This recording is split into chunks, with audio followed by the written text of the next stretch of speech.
And subsequent to that, the levees were so weakened that the real potential existed of flooding the entire American bottoms. And people don't understand how big that is. I mean, that goes all the way from the river out to Collinsville. And if that ever flooded, it would be an epic disaster, far worse than Katrina with New Orleans. I've heard at some point that the Central West End was not as desirable as it is today. Was that in the 70s, 80s, or was that prior to your time in St. Louis? The Central West End has had some ups and downs over the years. When we moved here in the 70s, it was doing well, and then they went through a period of time when they weren't doing well. And of course, lately, there's been a lot of growth in the Central West End, a lot of new apartments being built. I mean, they've got some issues similar to downtown, with public safety and other issues. But yeah, they're kind of on the upswing at the moment. There's a lot of great neighborhoods in the city. I mean, the Grove is great, Benton Park. So many neighborhoods have the capacity to grow. And to be really interesting and desirable places to live. It's hard for people with families to live there because the school system is not what they want for their kids. But again, lots of opportunities even in the city. The school system is, of course, a larger issue and one that I'm sure would be very difficult to try and solve for or to improve. Do you have any thoughts there in terms of how the schools can be improved, or is that something that you're not focused on or don't spend a lot of time thinking about? Yeah, my wife was an educator, so I have, some insight into those issues. It's tough.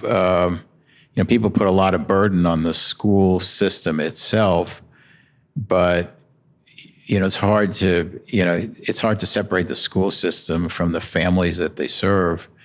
And families that are low income, that they move around a lot, where parents are working two jobs, maybe single parents. We know from our own raising our own children and grandchildren that, most of the education occurs in the home, and it's hard to put all that responsibility on the school. So I don't have any insight into how to turn that around. I mean, it's a sort of a bigger societal issue, I think, than some people want to acknowledge. Sure. Yeah, that makes a lot of sense. Earlier in our conversation, you mentioned the Levy project that you worked on kind of in the tail end of your career or perhaps post-retirement, I think it was. Can you expand on that project? It sounds like that was one of the projects that you were very proud of and happy to have worked on. We actually started working on that project when I was at East West Gateway. The Federal Emergency Management Agency was threatening to, quote, decertify this levee system here because after the 93 floods and subsequent to that, the levees were so weakened that the real potential existed of flooding the entire American bottoms. And people don't understand how big that is. I mean, that goes all the way from the river out to Collinsville. And if that ever flooded, it would be an epic disaster, far worse than Katrina with New Orleans.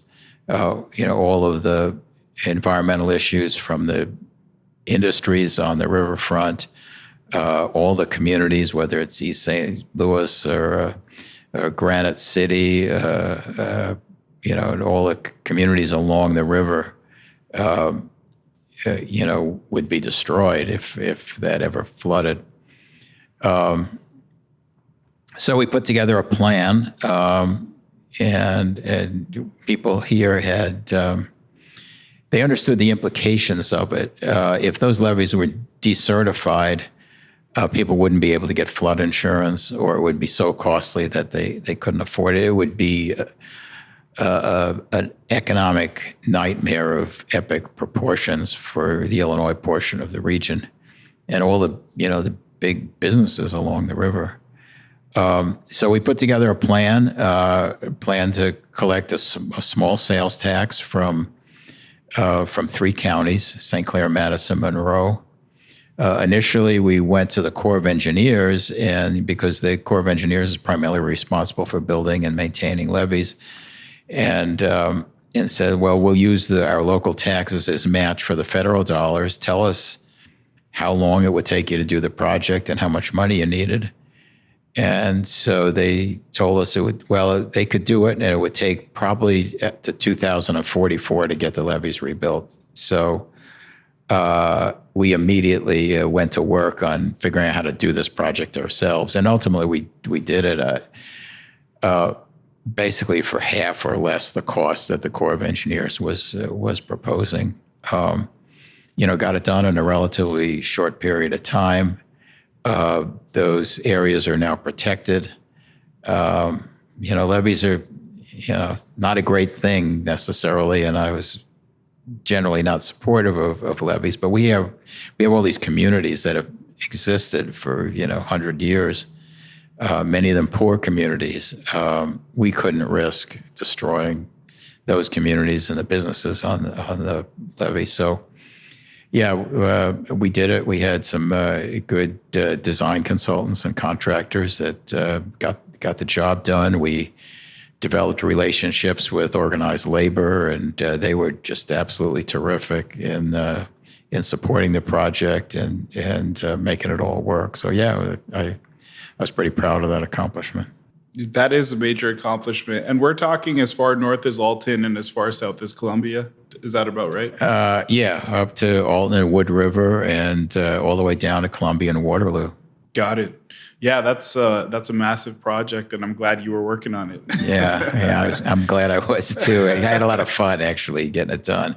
And the other thing was that getting people to actually cooperate, the local governments to cooperate to do a regional project, and there were some pretty conservative folks that were involved, politically conservative, and they agreed to pass a tax, and we wrote bylaws that gave each of the counties a voice in making decisions.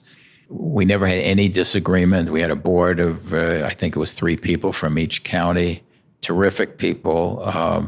I don't know that we ever had any disagreement. They all cooperated and we got the job done. And that's, it's hard to imagine some of those things happening today. I talked to people just a couple of weeks ago about how we got Metrolink done. And, we got federal funds and we had some local funds. We had a Republican senator, Jack Danforth,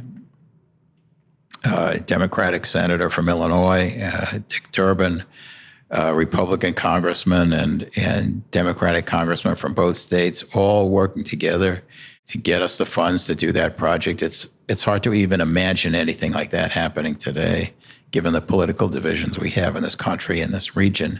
That's what you need to do to make progress.